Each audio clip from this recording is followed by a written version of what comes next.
Hi folks, Ben with Solaris WaterGen, and I wanted to jump on here and do a quick video here to go over two things. First, I want to go over the first steps that you're going to take when you receive your atmospheric water generator, and I'm also going to go over some components so you can get a basic understanding of the unit itself. So the first thing is, when you receive the unit, it's going to come in a box. You're going to want to carefully open the box. Make sure you're not aggressively opening it and kind of throwing it around.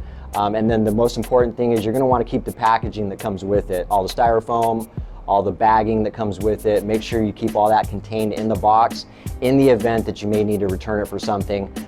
Very rarely does that happen, but we want to make sure that you don't get a restocking fee in the event that you may have to return it and you have everything that we need that came with it. So make sure you keep the box for that. So getting started here, the first thing you're going to want to do is set the unit up wherever you're going to have it stored. On your countertop is usually the typical spot. It's got to be on a level surface, and it has to sit for 4 hours before you plug it in. Super important that you know that because the compressor in there needs to calibrate, and you may damage it if you plug it in prior to that. So make sure it sits for 4 hours before you plug it in.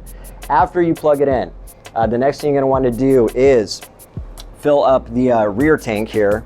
And I'll show you the rear tank here in a second. But there's a rear tank here. You're going to want to fill it up with tap water. And then you're going to turn it on, and you're going to let the filter do its process. You're going to let it filter through this 3-stage filtration system. Once it gets into the front tank, you're going to want to dispense it. And you're going to want to dispose of that water. Do not drink that water. It has to go through that filtration system once before you have drinkable water. So it's important to note that as well. From there, you're ready to start generating water after that first one. And then the last thing I want to go over is the cleaning process. The rear tank, to clean this, it's just simple soap and water. Only on the inside. It's important to make, for me to note that you do not want to get water on the interface on the bottom outside of this tank here. Very simple. Like I said, Dawn dish soap, rinse it out thoroughly, and then put it right back. Just like that. The last thing I want to mention to you is that this can be used as an optional filtration system also. And to do that, you would do the same thing. Fill up the rear tank with some tap water, let it go through the 3-stage filtration process, and you got drinkable water at that point. And that's usually in the event that you need some drinkable water really quick.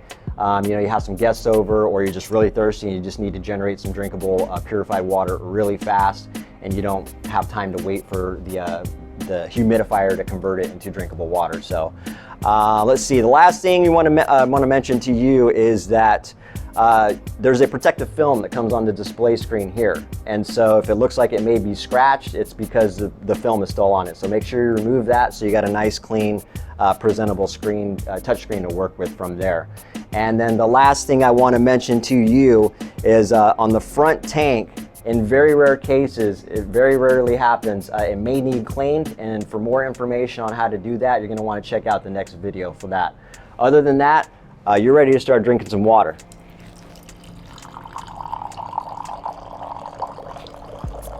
Hit the dispense button to stop it, and you got yourself some drinking water.